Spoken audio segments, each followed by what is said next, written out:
Bismillahirrahmanirrahim. Assalamualaikum warahmatullahi wabarakatuh. Alhamdulillahilladzi an'amana bi ni'matil imani wal islam wa nusalli wa nusallimu alal khairil anam. Asyhadu alla ilaha illallah wahdahu la syarikalah wa asyhadu anna Muhammadan abduhu wa rasuluh alladzi la nabiyya wa la rasula ba'da. Syukur kita pada Allah Subhanahu wa taala yang tak akan pernah bosan memberikan kenikmatan kepada kita, baik itu kenikmatan sehat, waktu luang, kesempatan, terkhusus nikmat Islam, nikmat iman, itu bagian yang sangat yang patut kita syukuri. Karena dengan itulah bagaimana kita akan menggapai surganya Allah Subhanahu wa taala. Allah jelaskan di dalam surah Al-A'raf, surah Al-A'raf ayat ke-179. Wa laqad dzara'na li jahannama katsiran minal jinni wal ins.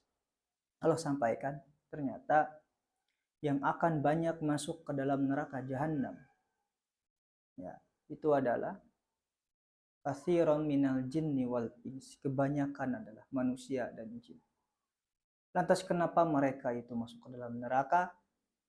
Kalimat selanjutnya, lahum qulubul la yafqahuna biha, mereka punya hati tetapi tidak dipakai untuk memahami ayat-ayat Allah, memahami ciptaan-ciptaan Allah, memahami kekuasaan-kekuasaan Allah, ya. Walahum a'yunul la yubsiruna biha, mereka punya mata dan mereka diberikan penglihatan tetapi tidak pernah dipakai untuk melihat hal-hal yang baik. Melihat mushaf, melihat kebaikan itu susah. Yang terakhir, walahum adanul la yasma'una biha, mereka punya telinga dan bahkan mereka pun bisa mendengar tetapi tidak pernah digunakan untuk mendengarkan hal-hal yang baik.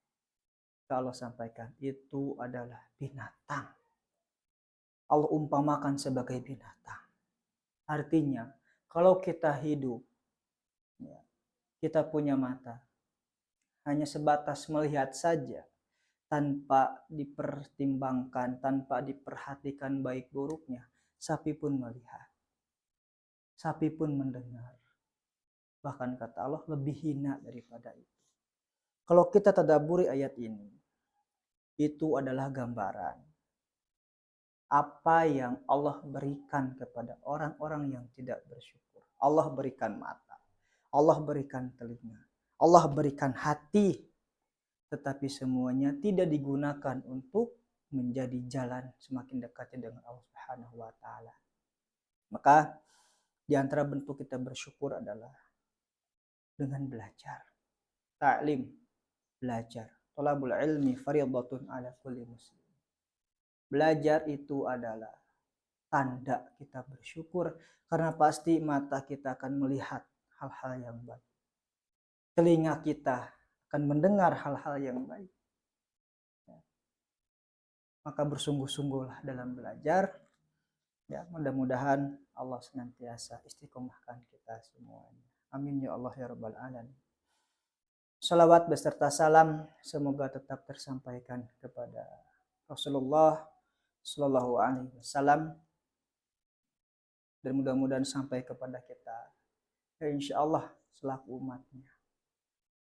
Amin ya Allah ya rabbal alamin. Ikhwafillah yang dirahmati Allah Subhanahu wa taala. Islam ini sudah mengatur semua aspek-aspek kehidupan. Ya.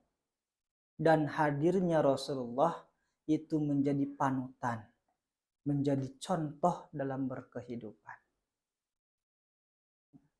Maka sepantasnya bagi seorang umat Islam, bagi seorang mukmin, itu harus benar-benar memahami ini semua.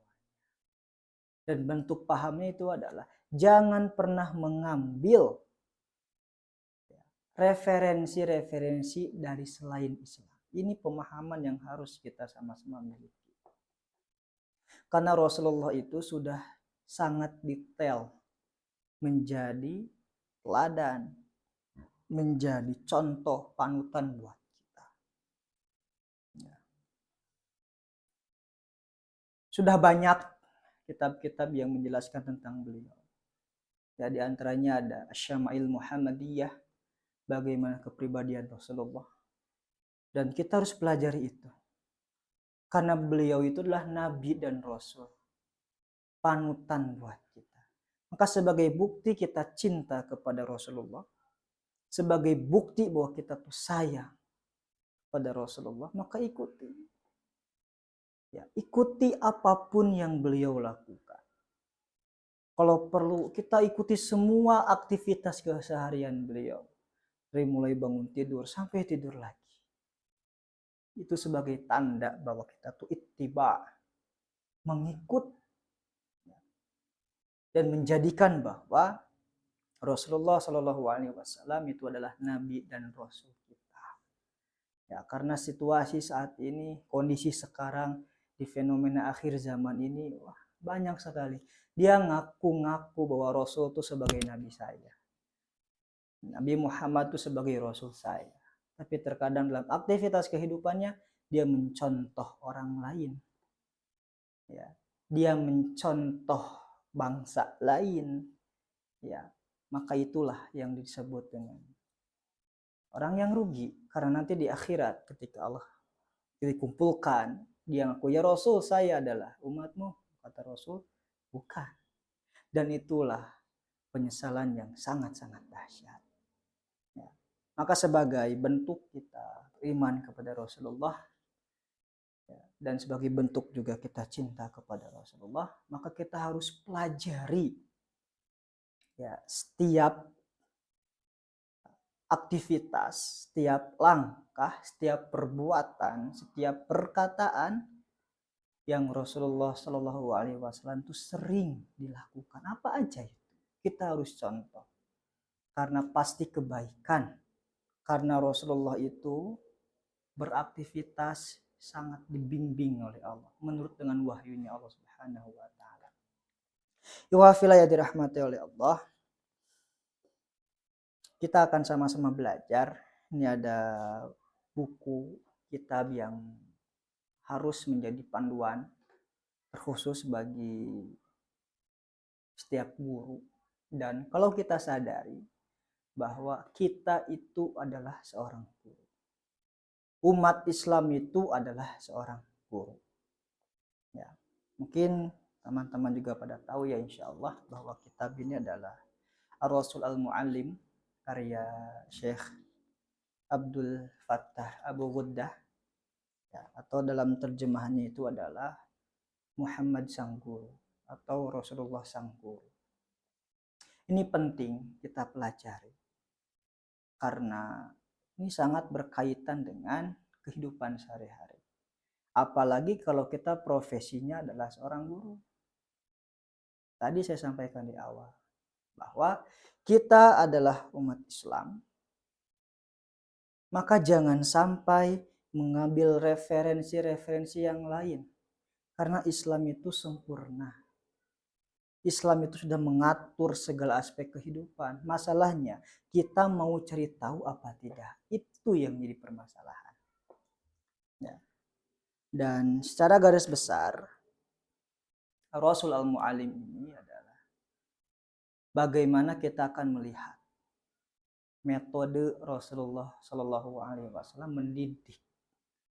Bagaimana cara Rasulullah mengajarkan. Maka ini sangat pantas ya pada setiap guru ya, untuk mempelajari ini semuanya.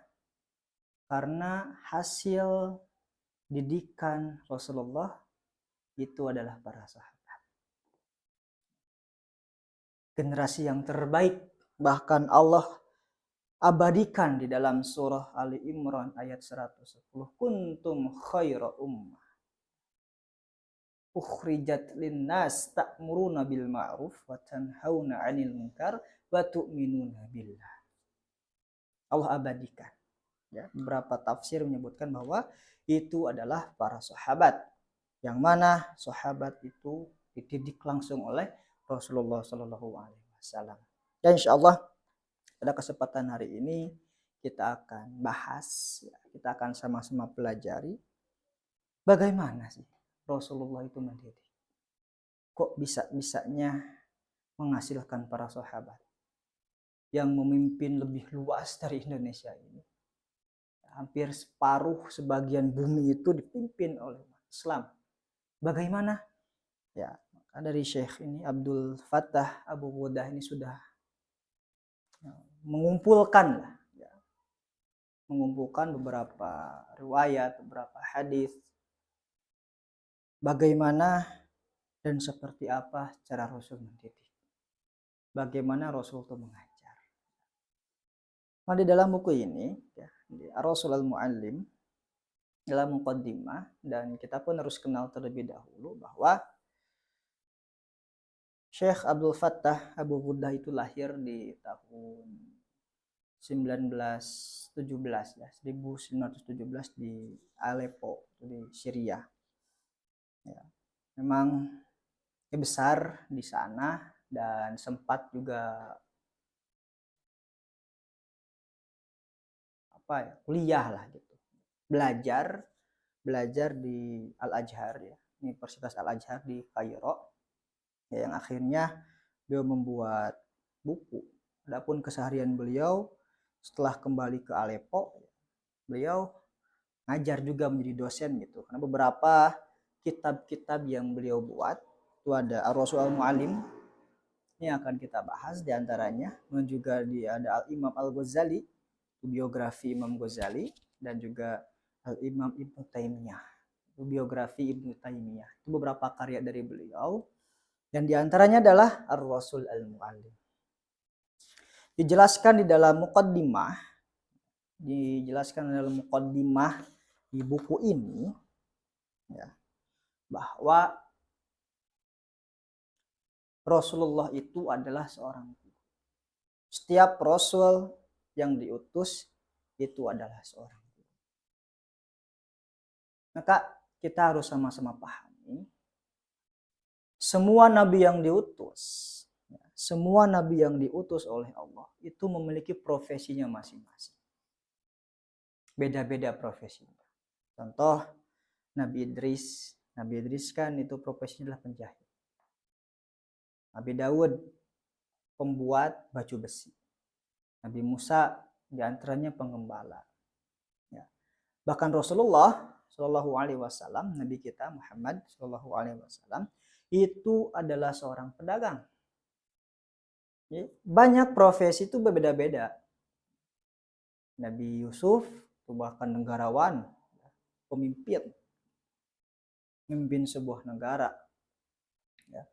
Tapi dengan beda-bedanya profesi itu, mereka punya satu profesi yang sama.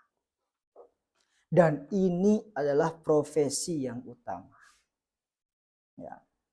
Kalau kita lihat di surah Al-Jumu'ah, banyak dalil-dalil yang menjelaskan tentang guru, tentang Rasul itu apa. Untuk apa Rasul itu diutus di dunia ini. Ya, banyak, contohnya di surah Al-Jumu'ah. Walladzi ba'atsa fil ummiyina rasulan minhum. Juga di dalam surah di surah Saba ya, ayat ke-28. Kemudian di surah An-Nisa ayat ke berapa? Ayat ke-79. Nah, itu dalil-dalil tentang Rasul itu adalah seorang guru. Artinya dari berbeda-beda profesi itu ada satu profesi yang sama, dan itu adalah profesi yang utama. Apakah dia? Itu adalah guru. Jadi guru itu bukan profesi sampingan. Itu profesi utama para nabi. Ya. Profesi utama para rasul. Maka dalam sebuah ayat-ayat Quran itu pasti ada basyiro wa nadhiro, mubasyiro wa nadhiro, pemberi peringatan, pemberi kabar gembira, pemberi peringatan, itu adalah seorang guru.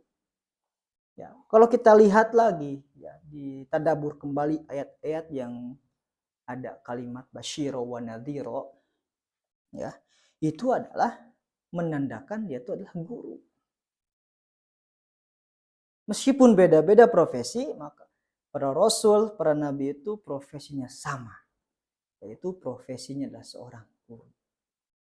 Meskipun dalam kehidupan sehari-harinya ada yang penjahit, Nabi Idris, ada yang pembuat baju besi, Nabi Daud alaihissalam, tetapi mereka pekerjaan aktivitas utamanya itu adalah seorang guru.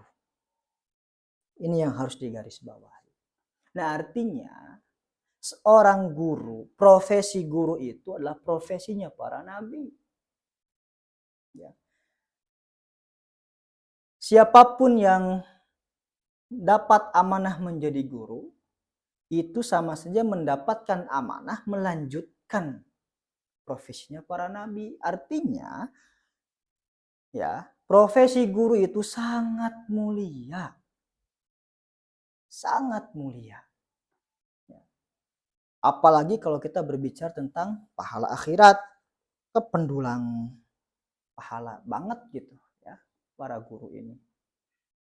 Maka nih yang harus kita sama-sama pahami, bahwa di muqaddimah di kitab Rasul Al-Mu'allim ini dijelaskan bahwa dalil Rasul adalah seorang guru. Ini menandakan bahwa setiap Rasul, setiap Nabi itu adalah guru. Entah itu guru untuk keluarganya atau guru untuk umat-umatnya. Nah, yang harus sama-sama kita pahami pun adalah umat Islam, orang-orang yang beriman, itu sejatinya adalah seorang guru. Ya. Kalau kita sadari, kenapa? Karena kalau kita rincikan kembali ya, kan guru.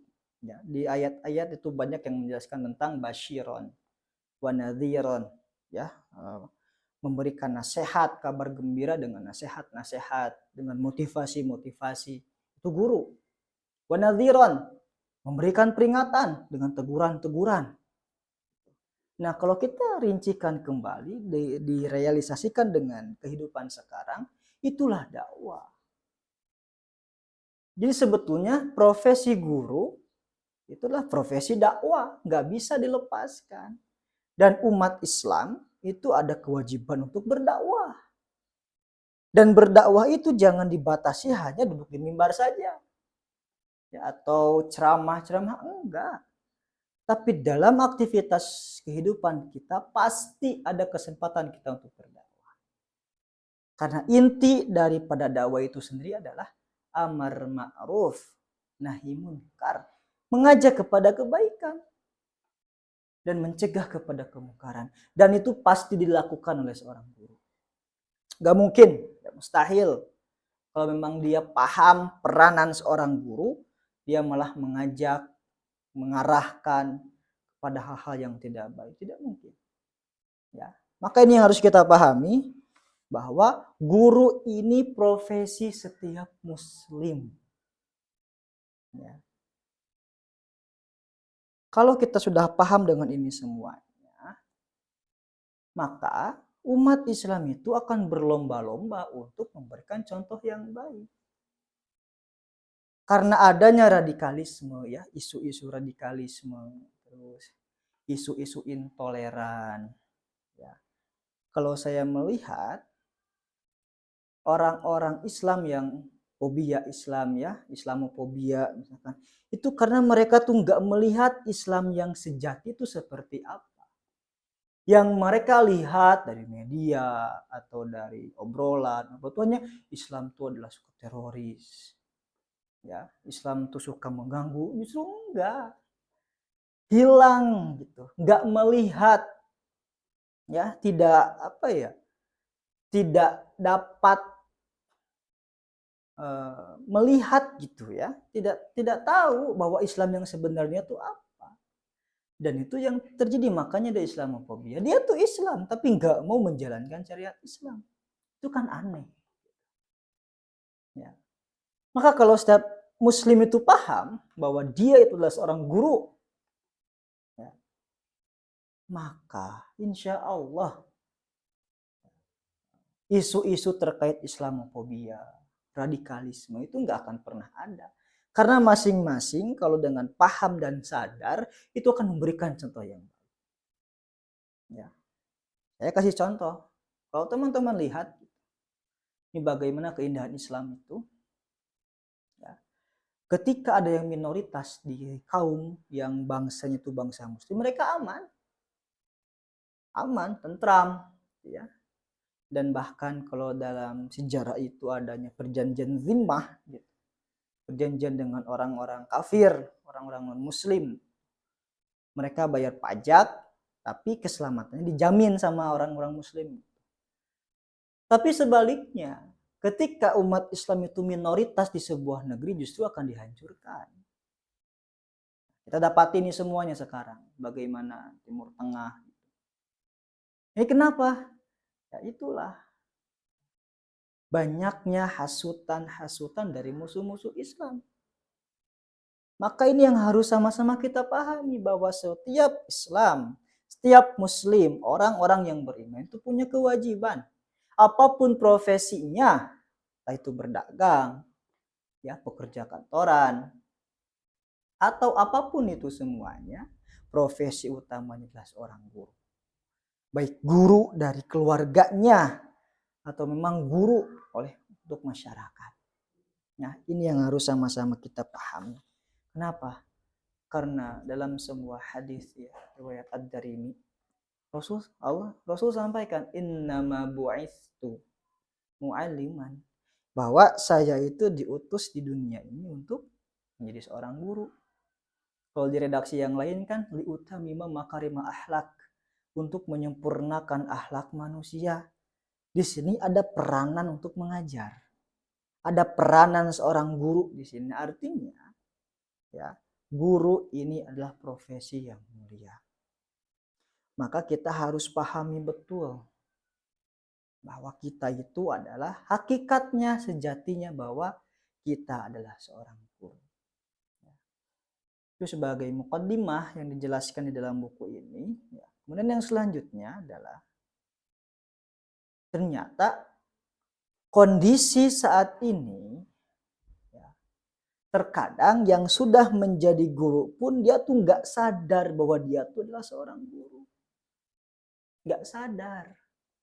Kalau teman-teman pahami ya, kita pernah dengar bagaimana kejamnya Jepang untuk dalam menjajah Indonesia. Ya.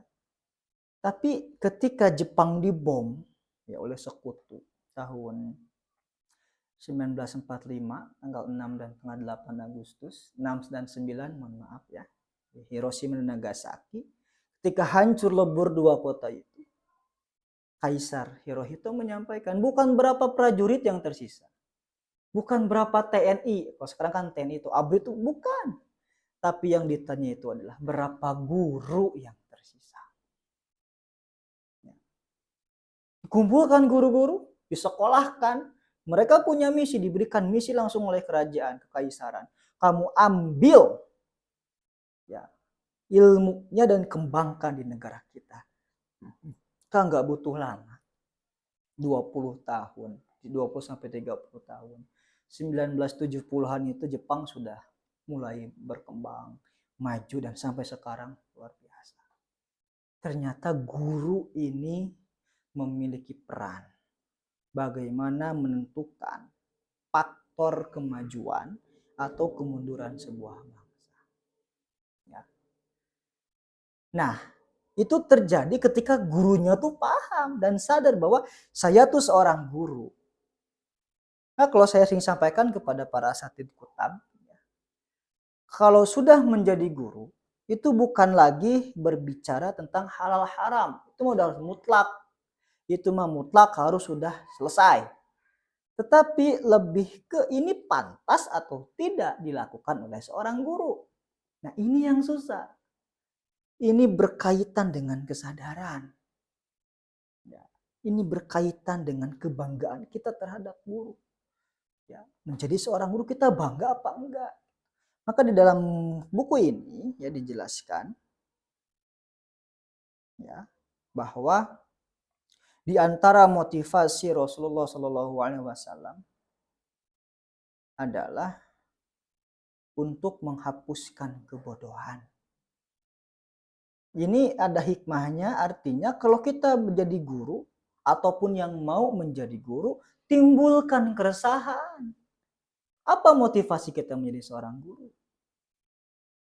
Kalau hanya sekedar mengajarkan saja atau hanya mentransferkan ilmu saja, itu bukan seorang guru.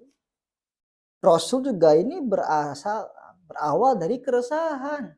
Di dalam kitab ini dijelaskan bahwa ada yang Rasulullah resahkan. Ya. Di antaranya itu adalah menghapus kebodohan. Dan kita tahu bahwa Rasul diutus ya, sekitar 600 tahun setelah Nabi Isa alaihissalam. Karena kan 1 Masehi itu bertepatan dengan lahirnya Nabi Isa. Di umur 32 sampai 33 Allah angkat.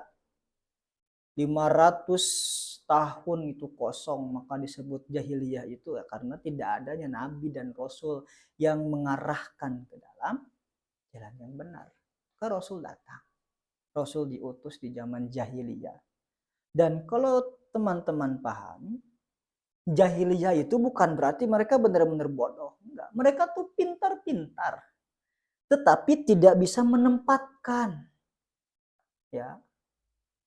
Enggak, kenapa Rasul di sini menarik ya? Kenapa Rasul itu di antara dorongannya itu untuk menghapus kebodohan? Ya. Karena Islam ini bisa diterima oleh orang yang cerdas. Ya. Islam ini bisa diterima oleh orang yang cerdas. Ya. Rasulullah Shallallahu Alaihi Wasallam pernah menyampaikan kepada Abdullah ibnu Abbas, ya, ketika pada saat itu Rasul menyampaikan, wahai Abdullah, ya, sesungguhnya Islam akan diterima oleh orang-orang yang cerdas. Oleh karena itu, jagalah dirimu dan janganlah kamu menjadi orang yang bodoh. Hadis muttafaqun alaih. Ini teringat ketika Khalid bin Walid masuk Islam bersama dengan Ammar bin As juga. Itu sama, mendapatkan nasihat yang dititipkan kepada saudaranya. Ya, bahwa kata Rasulullah, kata Muhammad, kalau memang Khalid itu cerdas, kurang lebih inilah kalimatnya gitu, maka dia tidak mungkin menolak Islam. Karena Islam akan diterima oleh orang-orang yang cerdas. Kenapa demikian? Kalau teman-teman search ya, kalau teman-teman googling ya, cari tahu ya, kenapa cerdas bukan orang-orang pintar? Karena di antara bentuk kecerdasan itu adalah bisa menempatkan mana hak dan yang batil. Ini baik, ini tidak. Nah, baik tidaknya itu menurut syariat. Kenapa disebut jahiliyah? Gitu. Orang-orang Arab pada saat itu karena mereka tahu ya bahwa apa ya, pohon itu, ya, batu, berhala itu tidak bisa, jangankan melindungi mereka, melindungi dirinya sendiri pun tidak bisa. Tapi mereka sembah, itulah kebodohan. Kalau memang seandainya dia cerdas, bagaimana kok bisa saya menyembah batu?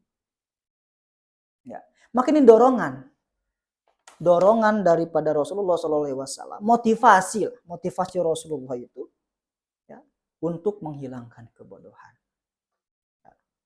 Nah, motivasi kita menjadi guru itu apa? Nah, hikmahnya adalah Rasul itu punya keresahan, maka awali dengan keresahan.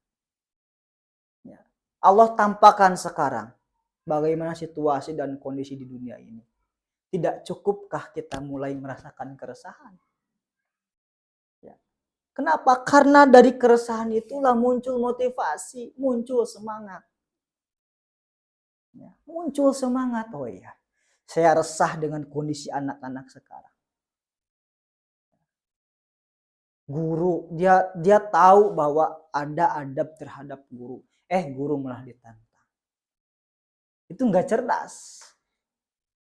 Karena tidak menempatkan pada tempatnya. Maka ini di dalam buku Ar-Rasul Al-Mu'alim, bahwa Rasul pun ada dorongan, ada motivasi bagaimana untuk memberikan pengajaran, pendidikan kepada para sahabat. Sehingga kalau kita bisa ambil hikmahnya, ya, bahwa yang pertama, apa yang bisa kita ambil, dapatkan dan bisa kita amalkan dalam kehidupan sehari-hari. Yang pertama adalah kita sadari bahwa kita itu adalah seorang guru.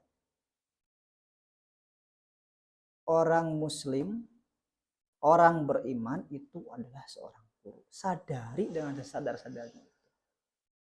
Kemudian yang kedua, baik yang sudah menjadi guru, ya, atau yang akan menjadi guru, gitu, pahami betul apa motivasi antum semua. Ada nggak keresahan? Ya, ada nggak keresahan bahwa kenapa sih saya harus jadi guru? Tentunya keresahannya itu berbuah adanya usaha perbaikan. Ya, muncul motivasi, kenapa saya harus jadi guru? Kenapa saya harus jadi mudarris, mu'alim? Kenapa? Ya, munculkan motivasi itu. Karena dengan itulah yang akan menjadikan semangat gairah kita dalam beraktivitas. Dan yang terakhir, kita harus ketahui, ya, karena di antara dorongan Rasul itu, tadi saya lewat menjelaskan bahwa selain menghapus kebodohan, Rasul itu adalah memahami bagaimana pentingnya belajar mengajar. Kenapa? Dan ini yang harus kita pahami. Belajar mengajar itu adalah aturan syariat. Perintah agama belajar itu. Ya. Thalabul ilmi fardhatun ala kulli muslim. Artinya, kalau kita tidak mau belajar, tidak mau mengajar, itu sama saja kita mengabaikan perintah agama. Dan yang lebih parahnya itu adalah kita melestarikan kebodohan. Ya. Maka ini 3 hal yang harus sama-sama kita pahami. Sadari bahwa kita itu adalah seorang guru. Ya. Dan munculkan motivasi kenapa saya harus menjadi guru. Ya. Munculkan keresahan. Resah nggak dengan kondisi sekarang. Ya. Dan terakhir pahami betul bahwa belajar dan mengajar itu adalah perintah dari agama. Artinya kalau kita nggak melakukan itu, sama saja kita mengabaikan perintah itu, dan lebih parahnya, kita melestarikan kebodohan. Artinya, sewaktu-waktu zaman jahiliyah itu akan terjadi lagi, atau mungkin bahkan sedang terjadi. Ya, bedanya lebih modern jahiliyahnya kita itu. Ya, mudah-mudahan Allah terus mengistiqomahkan kita semuanya. Ini baru pembuka, baru muqaddimah dari kitab ini, ya, dari kitab Ar-Rasul Al-Mu'alim. Insyaallah selanjutnya kita akan bahas nantinya 40 metode. Ya, metode-metode yang Rasul lakukan. Kalau dalam buku ini kan 40 metode. Nanti insyaallah secara bertahap saya akan jelaskan. Mudah-mudahan berharap kepada Allah. Semoga Allah berikan keistiqomahan kepada kita, diberikan pemahaman kepada kita, sehingga dari pemahaman itu muncul pengamalan. Itu adalah bukti kita memahami sebuah ilmu. Wallahu a'lam bishawab.